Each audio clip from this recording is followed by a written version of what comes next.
Bonjour tout le monde, j'espère que vous vous portez bien, moi ça va. Je vais prendre mon petit ordinateur parce que j'en ai besoin pour savoir de quoi on parle, parce que j'ai noté comme d'habitude plein d'infos. Bienvenue pour ce nouveau rendez-vous des sabbats, cette nouvelle étape de la roue de l'année. Aujourd'hui, je vous emmène dans l'univers sacré de Lughnasadh, aussi appelé Lammas. Une fête solaire, une célébration de la terre, de la gratitude, des récoltes et de la transformation. C'est le premier sabbat des moissons à mi-chemin entre Lita et Mabon. Mabon, peu importe comment vous le prononcez. C'est un moment de transition entre la générosité de l'été et les prémices de l'automne. Je suis désolée si on entend le vent, parce qu'il y a beaucoup de vent et j'ai les volets qui ont tendance un peu à claquer et ça fait beaucoup de bruit, donc désolée d'avance. Il s'agit donc d'une fête d'abondance, de récolte, mais aussi de lâcher prise et de maturité spirituelle. On honore ce qui a mûri, ce qu'on a cultivé, et on s'apprête à libérer ce qui doit l'être. D'ailleurs, très important après ce sabbat, nous avons le 8 août, le portail énergétique du 8 août, et la pleine lune qui est juste le lendemain de ce portail, le 9 août, qui va être absolument incroyable parce que portail le 8 et la pleine lune le 9. Si jamais vous voulez en savoir plus, n'hésitez pas à me rejoindre sur mon compte Instagram parce que je vais reprendre en main, enfin prendre en main, parce que je ne l'avais jamais fait, mon compte Instagram, et cette fois-ci je ne vous mettrai pas juste les updates de quand il n'y a pas de vidéo, mais je vous mettrai aussi des petits posts sur tout ce qui est la masse, il y en aura un aujourd'hui, portail énergétique, pleine lune, petites citations inspirantes, etc. etc. Donc n'hésitez pas à nous y rejoindre, c'est un compte qui est privé, mais ne vous inquiétez pas, je vous accepterai. Ah, ça court au-dessus. L'histoire de Lughnasadh. Le mot Lughnasadh vient du dieu Lugh. Lugh, c'est un dieu celtique, c'est une divinité solaire, artisan, guerrier, sage, protecteur et poète. Il aurait instauré cette fête en l'honneur de sa mère adoptive, Tailtiyu, morte d'épuisement après avoir labouré la terre pour nourrir le peuple. On se l'accorde, c'est pas très joyeux.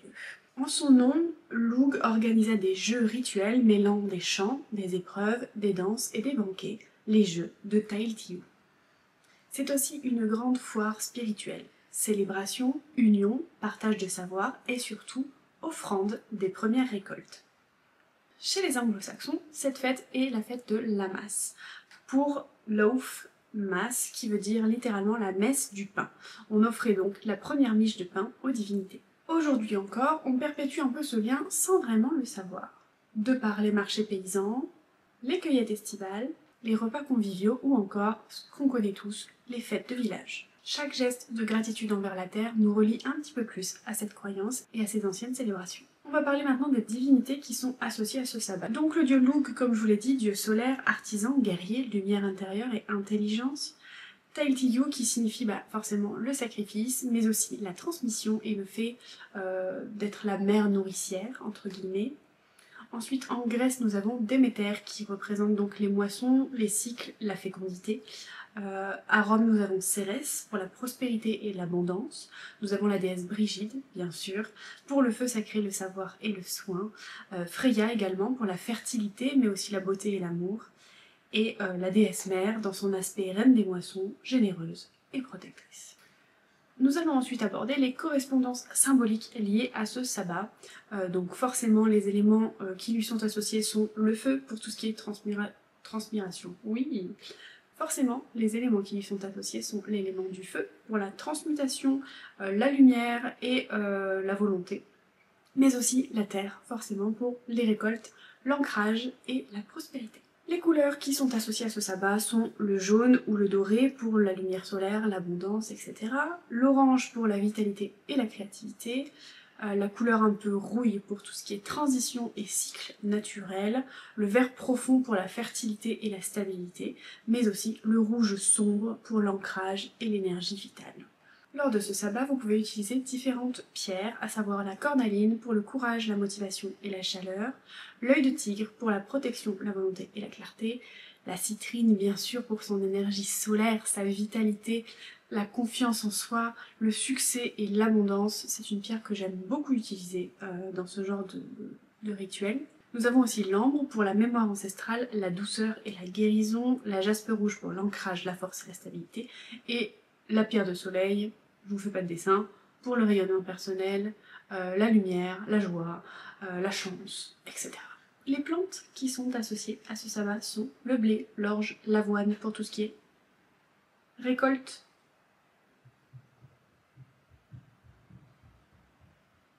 Ça me fait peur. Pour tout ce qui est récolte, offrande et stabilité. Le tournesol pour la lumière, la foi et l'ouverture, la camomille pardon, pour l'apaisement, la sérénité et la gratitude.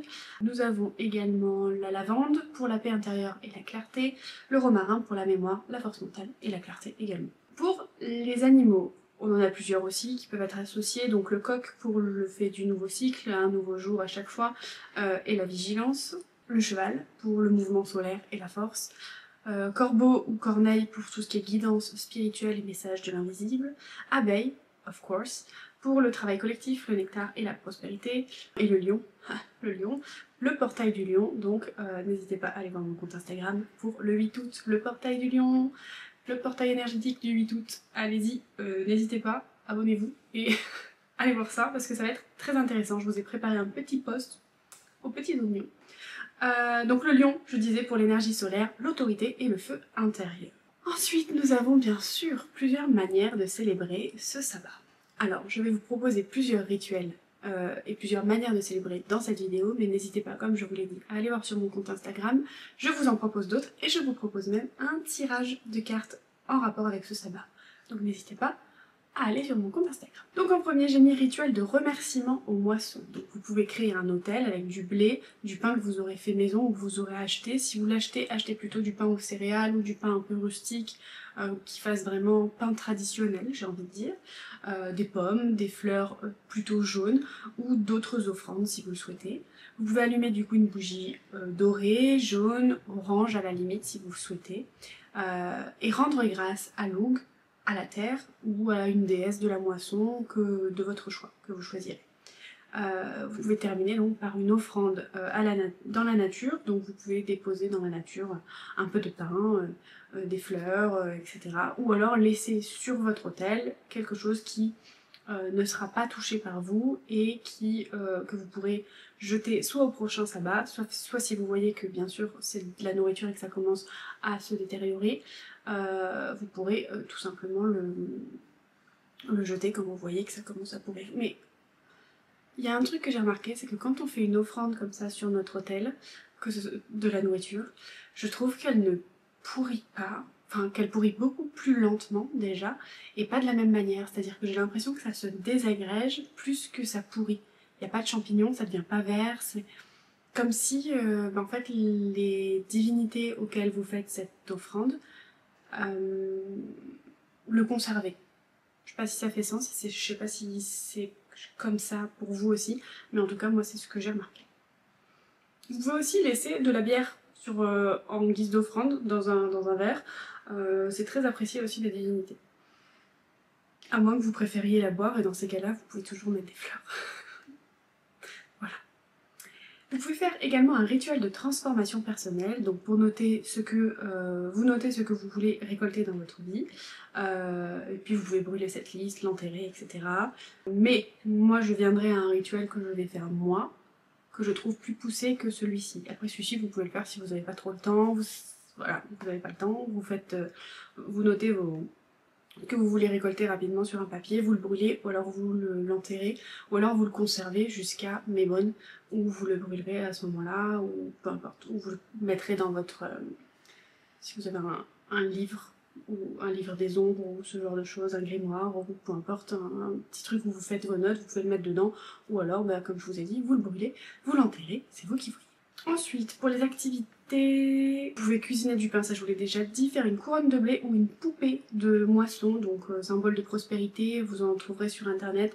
En gros, vous fabriquez soit une petite poupée, soit une petite couronne, que vous mettez soit sur votre porte d'entrée, soit sur votre autel, soit vous l'accrochez dans votre salon pour attirer la prospérité, dans votre cuisine pour vous motiver entre guillemets à cuisiner, etc. etc. Ça c'est vous qui le voyez. Vous pouvez également faire des célébrations en nature, donc pique-nique, balade, essayez de le faire sans trop de musique ou avec des musiques vraiment sans paroles, douces, pour être vraiment en conscience quand vous vous baladez. Vous pouvez cueillir vos fleurs à ce moment-là avec beaucoup de gratitude, pour ensuite pouvoir les mettre sur votre autel ou pouvoir faire votre couronne. Vous pouvez du coup réaliser un pique-nique, vous emporter des choses au maximum que vous avez fait vous-même ou que vous avez acheté chez des commerçants du coin, par exemple des fraises, des fruits de saison, et puis vous allez déguster votre pique-nique soit seul, soit avec votre famille, etc. Vous pouvez acheter aussi de la bière artisanale, vous pouvez acheter une tisane solaire ou en fabriquer une avec de la camomille, etc. et vous faire une petite tisane en conscience. Il y a plein de manières de célébrer chaque sabbat, comme je vous le dis à chaque fois. Donc j'essaie de vous faire des listes, mais c'est non exhaustif, hein. Franchement, il y a plein de choses. Vous pouvez à nouveau faire un feu de célébration comme vous l'avez fait pour le premier sabbat solaire, parce que celui-ci c'est aussi un sabbat solaire, mais l'Ita c'était un peu plus les feux de la Saint-Jean, etc. Mais vous pouvez faire une chandelle par exemple, ou un petit feu pour honorer les ancêtres, les proches disparus, si vous avez eu récemment un proche qui est décédé, ou peu importe. Ou si vous voulez honorer la lumière en allumant un feu, c'est à la discrétion de chacun. Vous pouvez vous inspirer des jeux symboliques qui ont été créés du coup par Luke en l'honneur de sa mère, donc des filles d'adresse, des danses, des créations, etc. Je ne sais pas si je vais avoir le temps de vous filmer le rituel que je vais faire parce que on est la veille du jour où je dois vous poster. Oui. Et je ne sais pas si j'aurai le temps de vous le poster, sinon si je vous filme, alors je vais déjà faire ça, commencer à monter ça, et puis si j'ai pas le temps, vous aurez juste moi qui parle, mais je vous imagerai un petit peu. Donc je vous dis déjà ce que je compte faire pour moi. Donc je vais comme d'habitude m'asseoir devant mon hôtel parce que mon hôtel n'est pas ici, je suis chez mon chéri. Il est chez moi, donc je ne sais pas si je pourrais vous filmer. Je vais faire un rituel de gratitude / de clôture de cycle. Je vais vous expliquer, qui est basé sur la gratitude, la lumière, etc. Je vais prendre un papier et je vais écrire 3 choses de chaque, ce que j'ai récolté cette année, même si c'est des petites choses. J'ai appris telle chose, j'ai terminé tel livre qui m'a plu, je sais pas moi, et des choses que vous avez récoltées. Je sais pas moi, j'ai eu une rentrée d'argent inespérée, j'ai acquis telle compétence, etc. Ce pourquoi ensuite vous êtes reconnaissant. Donc là pareil, je vais écrire 3 choses pour lesquelles je suis reconnaissante. Donc ça peut être des choses arrivées récemment ou des choses que vous avez déjà dans votre vie depuis un moment. Et ensuite 3 choses que vous êtes prêt à laisser partir, à vous débarrasser, à vous libérer. Ça va commencer un peu le travail qui se terminera avec la pleine lune de ce mois-ci, donc la pleine lune du 9 août, où vous pourrez compléter ce rituel avec un rituel un peu plus poussé de lâcher prise et de libération des choses dont vous ne voulez plus. Moi ce que je vais faire ensuite, c'est que je vais les lire à voix haute, je vais brûler le papier dans la flamme. Vous savez, si vous avez déjà vu mes autres vidéos sur les sabbats, j'adore cette symbolique d'écrire et de brûler le papier, de voir comment le papier réagit, etc. Et il y en a certains des fois que je garde pour les conserver, pour des fois retomber dessus et me rappeler ce que j'avais fait des années, des années avant. Mais là je pense que je vais le brûler puisque c'est un sabbat solaire. Et puis je vais observer, grâce à la pyromancie, si jamais vous n'avez pas vu ma vidéo sur la pyromancie, allez la voir. Enfin, sur la pyromancie, non, sur tous les types de divination, allez la voir, et je parle de la pyromancie. Donc je vais lire les flammes, noter ce que je vois dans les flammes, et ensuite aller chercher la symbolique de chaque chose, tout en méditant bien sûr. Je vais regarder ma bougie se consumer, je vais regarder comment mon papier agit aussi, et comment la fumée se disperse. Est-ce qu'il brûle lentement, est-ce qu'il brûle vite, est-ce que... Voilà, j'aime bien faire ça, donc j'en parle de toute façon dans ma vidéo pyromancie, donc, enfin dans ma vidéo divination où je parle de la pyromancie, donc n'hésitez pas à aller la voir. Cette vidéo sera plus courte que celle des sabbats de d'habitude, parce que j'ai l'impression que les vidéos trop longues ne vous intéressent pas plus que ça, et que j'ai pas beaucoup de rétention d'audience sur les vidéos un peu trop longues, donc je l'ai faite un peu plus courte cette fois-ci. Dites-moi si ça vous plaît, ou dites-moi si elle n'est pas assez complète pour vous et si vous auriez aimé encore plus de détails, comme je le fais d'habitude sur les autres vidéos de sabbat. Si vous n'avez pas vu mes autres vidéos de sabbat, allez les voir. Que ce sabbat t'apporte lumière, clarté, ancrage, prospérité, ce que tu désires du plus profond de ton cœur, je te le souhaite en tout cas. Honore ce que tu as cultivé, partage ce que tu peux partager, et prépare-toi à accueillir la suite du cycle parce que la route de l'année n'est pas finie. Et à chaque fois qu'une se termine, une autre commence de toute manière. N'hésite pas à t'abonner, si jamais cette vidéo t'a plu, prends une seconde pour la liker ou une minute pour laisser tes impressions en commentaire, me dire si elle est pas assez longue cette fois-ci ou si justement tu préfères quand elle est un peu moins longue. Dis-moi quelles sont tes intentions, quel rituel tu vas faire pendant ce Lughnasadh, si jamais c'est un des rituels de cette vidéo là ou si jamais c'est un rituel d'Instagram ou si jamais c'est juste le tirage de tarot que je propose sur mon compte Instagram, n'hésite pas à me dire ça. Si tu n'es pas abonné, tu peux t'abonner, et puis si tu n'as pas activé la petite cloche, tu peux l'activer, ça te donne des notifications et au moins tu pourras voir les prochaines vidéos que je sors sur les prochains sabbats. Le prochain sera bien sûr le sabbat de Maybon, vous l'avez compris. Sur ce, je vous fais des bisous et je vous dis à la prochaine. Ciao! Ça me semble hyper court du coup. J'ai filmé que 20 minutes. J'ai l'impression que c'est hyper rapide, mais bon. Au moins ça me fera un peu moins de montage et puis vous me direz si jamais ça vous convient un peu mieux, quand il y a moins de blabla. Dites-moi. J'attends vos commentaires. Et bon Lughnasadh!